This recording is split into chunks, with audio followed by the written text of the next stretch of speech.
This month, we celebrate National Nutrition Month. So today, we're going to be talking about macros.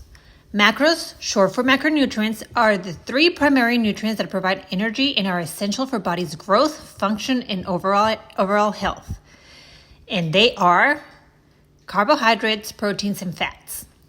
Let's talk about carbohydrates first. These are the body's main source of energy. They're found in foods like breads and rice, pasta, fruits, vegetables, legumes, and are broken down into glucose, which fuels our brain, muscles, and other organs. Proteins are essential for building and repairing tissues, including muscles that we work so hard in building, and are crucial for the production of enzymes, hormones, and immune system function. Common protein sources include meat, fish, eggs, dairy, legumes, and some other plant-based foods like tofu and lentils.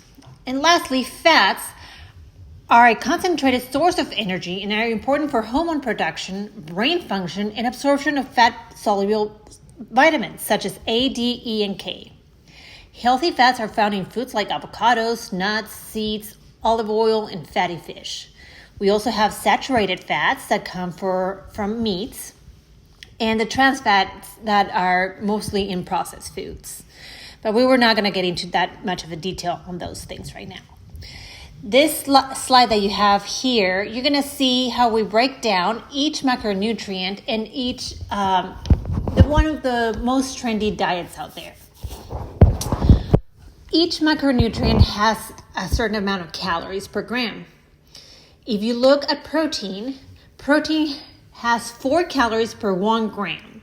Carbohydrates are going to be the same, 4 calories per 1 gram, and fats have 9 calories per 1 gram. That's why when we say to choose your fats wisely, is because a little bit goes a long way. So on the diets that we have written down on this slide, you can see general diet. That is what it's mostly recommended for everyone. The ratios are going to vary. We have about 10 to 20% in protein, 50 to 60% on carbs, and then the rest of 30% fats. If you want to go ahead and do weight loss or fat loss, we are going to try to increase the protein to 40% and keep the carbs low. And the fat is going to be the same as carbs to even out. If you want to do muscle gain, then that means that you're going to consume more calories. Therefore, you're going to raise up your carbs from the fat loss diet. But you're going to try to maintain some type of muscle mass, right? So we're going to keep it about 30 to 35%. And then the rest will be fat just to make sure that everything hormonally is up to par while we're making that gains in our muscles. Keto is another very popular diet. And this one, as you can see, it's mostly fat, 70 to 75%, with a little bit of that coming from protein, 20 to 25, and very, very little from carbs, 5 to 10. So as you can see, it's mostly going to be fat and protein.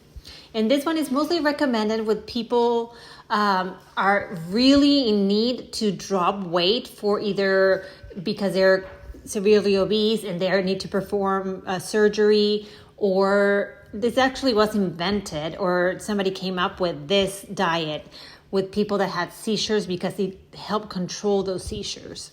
So use this wisely. An endurance diet is going to be the opposite of what we've seen. So we're going to increase even more the carbohydrates like you would see on a muscle gain diet. And we're going to keep our protein a little lower, and the same with our fats, so to even out.